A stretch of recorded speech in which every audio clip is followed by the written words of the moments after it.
morning, true crime friends. How you doing? Listen, there is a new case out in these true crime streets, and I was like, oh, I have to talk to the people about it. Oh, we need to get together, and we need to come together and gossip. Discuss this new case that's jumping off in Kentucky.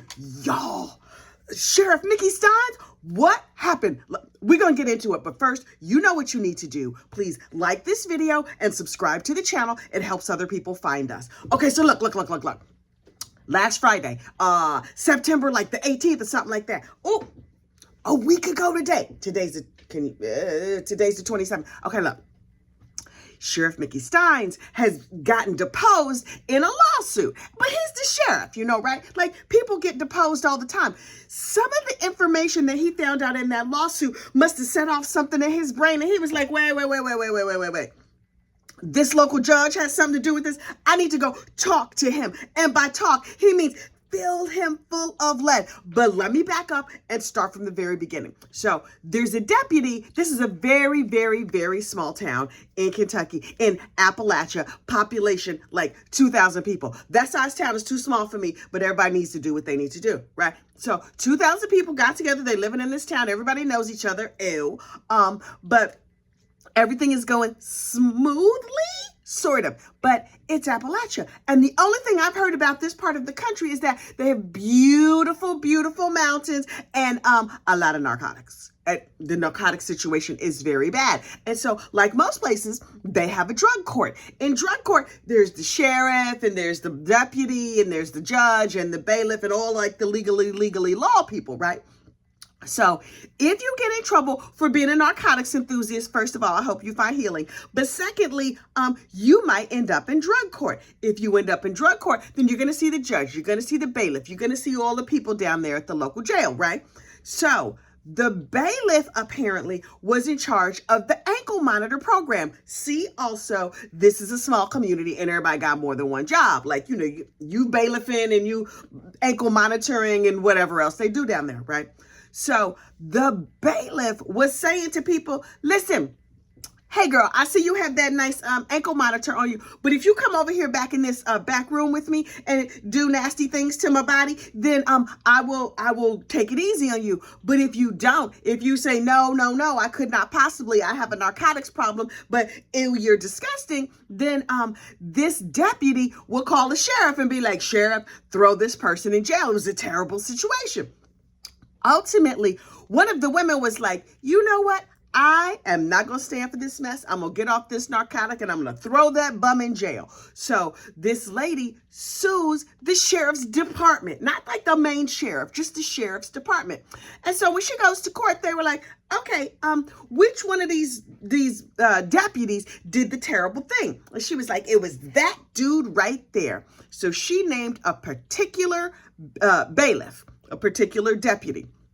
And so during the course of like the court trial or whatever, it was discovered that this particular bailiff would take the ladies over in the judge's chamber and do the oochie coochie, or they would go into the bathroom in the judge's chambers. Now, did the judge know all about this? Was the judge involved? Also, we know that there is a camera in the judge's chambers. Does the judge have access?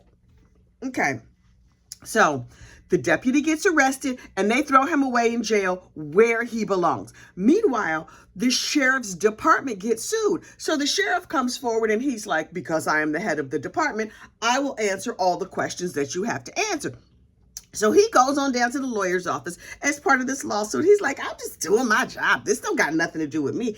That terrible deputy, sometimes we get a terrible deputy. We're going to clean up the community. I am a law and order sheriff. My name is Mickey Stines and you should vote for me. And so everybody did. So he's down there doing a deposition. And during the course of the deposition, it was not friendly, but everything was okay. Hang on for a second.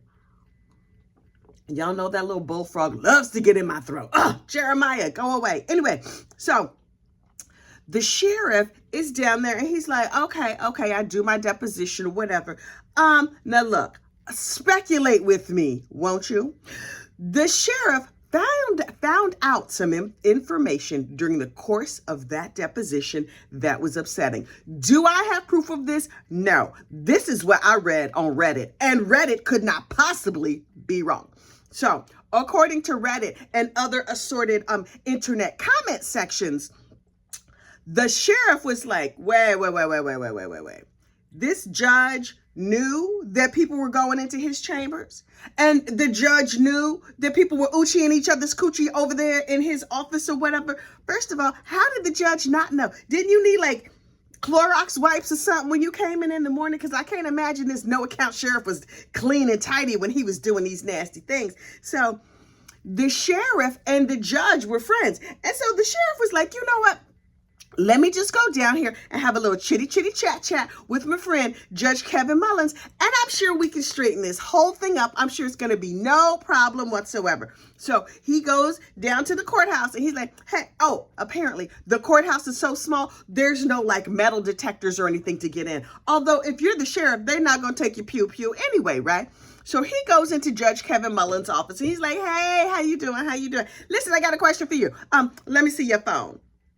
And the judge was like, wait, what? Here, okay, here's my phone. And so now we are away from the speculation portion of the program, and we are down to what I heard on court TV. And apparently there's a videotape of Mickey Stines walking into Judge Kevin Mullins' office, getting the phone, taking a look at the phone and being like, oh, okay. Putting the phone down, reaching for his pew, and filling the judge full of lead 8 times. And then the sheriff, Mickey Stines, was like, okay, so I have unfortunately unalived this Mama Luke. I personally believe that the sheriff must have thought this was a public service unaliving. I mean, I'm not saying it's the right thing to do. And one of the previous judges in one of the previous cases let us know that you are not allowed to public service unalive anybody. Okay, duly noted. Apparently nobody told Mr. Mickey Stines, because Mickey Stines, cool as a cucumber, filled that judge full of lead and shuffled him off. Well, he wasn't going to the Endless Heaven buffet. He might have been going someplace else. I don't know, because I don't know this man. I don't know what was on that phone. I want to know what was on the phone. So the sheriff then walks into the courtroom and is like, clean up on aisle 7, and then puts his gun down, and it was like, well, you could just go on and arrest me because, I did what I have to do. I was sheriff and I regulated the whole entire situation. And indeed, the judge was regulated 8 times over there on the floor. And I was like, oh. So because everybody knows everybody, they're like, okay, sheriff, you're in charge of the local jail, because sheriffs are in charge of local jails. So we're going to have to take you to a jail in a faraway county. And then everybody else who's associated with this case, of course, they all know each other. They got to get an attorney from over there and a new judge, because this courthouse only had one judge, and that judge was busy, unavailable. So they had to find a new judge. They had to find new lawyers. They had to find people from all over the county. Now, according to Reddit and other assorted internet comment sections, there may have been a picture of the sheriff's daughter or wife, but I believe it was daughter, on the judge's phone.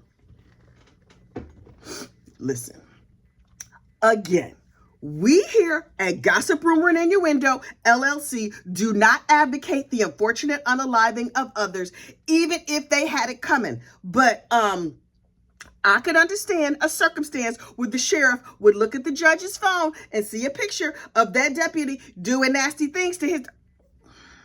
Look, mess with one of my children, okay? Mess with my family if you want to. I promise you it's not going to go good for you. And I promise you this entire situation did not go good for Kevin Mullins. But Kevin Mullins, we don't know what was on the phone. You know who knows? Like the FBI, the police, somebody knows, not me. I'm leaning in waiting to find out. And Mickey Stines, the sheriff, even though he's locked up in jail like 150 miles away or something, he's still the sheriff. He has not resigned yet. Also, other smart moves he has made. You know when they say, like, you have the right to remain silent? He has remained silent. He pled not guilty. He has like a little public defender or whatever. He has not spoken to his family about the situation at all. Nothing? He didn't say nothing. Sir, You excel at shut up class. Oh, you about that shut up life. He's just like, I don't have nothing to say. When it's time for me to talk to my lawyer, I will talk. But until then, tick-a-lock, done, nothing, yet, 9. He has nothing to say, which means I want to know every single thing. I mean, whether he's talking or not talking, I still want to know every single thing. But the level of discipline that this man has displayed under these extraordinary circumstances has let me know that, number one, he feels like he's in the right. Number two, he's innocent unless he is proven guilty. But also, like I said before, there are video cameras in the judge's chambers, which means the entire unfortunate unaliving was caught on videotape, which, if this goes to court, I doubt that it will be played in a court of law, and I will be perched. I kind of need to know every single thing. So the local, whoever is in charge of those things over there was like, hey, Sheriff, listen, I know you've been busy. You've been down there at the jail. They had to find like the right size scrubs for you. You've been busy not talking. You're gonna need to resign from your job. He's not yet resigned. So he's technically still the sheriff. Do they have him in protective custody? Because something tells me that the other criminals are going to be like, oh, that's the sheriff. We don't like him. Or maybe they're like, oh, he got rid of a bad guy, shuffled him on off this mortal coil. I don't know what they think. But at his arraignment hearing, because, I was like, I need to see the arraignment. What is happening with the arraignment?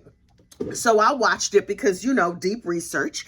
And he was just like standing there quietly. And they said, what's your name? And he said his name, and he didn't say anything else. And so this other public defender was like, hi, I'm the public defender. I'm standing here. I'm going to publicly defend this guy. And the judge was like, wait, I don't know none of y'all. I'm from a whole other county. I just heard about what happened. And so I'm going to be super, super fair. But I need to find out, how is it that y'all know each other? Because this man has a job. See, also, he is not resigned to sheriff. So he's not an indigent defendant. And so how did he get a public defender so fast? And the public defender was like, seemed like he needed help to me. So I just came on down here and talked to him. And I was like, somebody knows something. That's when I started, letting my Google fingers do the walking and being all up in the comments section. This was a personal dispute, not a business dispute. So they said to the sheriff, the judge said to the sheriff, are you indigent? Sheriff is like, I can't afford this. This seems like it's going to be a lot of money. Who knew it was so expensive to unfortunately unalive a judge? Ooh, also, you get the unalive penalty here in Kentucky for unaliving a public official. Maybe I should have just kicked him in the shin real hard or something like that, because this seemed like a terrible way to go. Also, you're not going to be able to get no more sheriffing jobs. I'm just telling you right now. Listen, I'm not a specialist in this type of situation. I don't know nothing about being sheriff, but something tells me if you unfortunately unalive a judge, you're not going to get another sheriffing job. Although, if you live in certain communities, they might make you the new judge. They might just be like, that judge needed unaliving. I don't know how this is going to work out. But they asked the judge the sheriff a bunch of questions about his finances and whatever. And they said, do you own a home? And he said, yes, Your Honor, I own a home. And the judge was like, what's the value of your home? He said, $45,000. $45,000? What? Maybe I misunderstood him. Maybe he said $145,000. His home is paid off. Good for him. How do you have where I live, $45,000 to get you a parking space? Maybe. So I'm like, I need to see what a $45,000 home looks like. Oh, I could probably look that up because, I'm good for letting my Google fingers do the walking. And then they said, what is your salary? He said, well, it's determined by whatever legally law things happen. And so I believe this year it's going to be $115,000. Is this sheriff rich? Obviously, being rich is situational or where you live in the country or where you live in the world or whatever. But your house is paid off. You live in a small community. You drive a company car. You making $115,000 a year.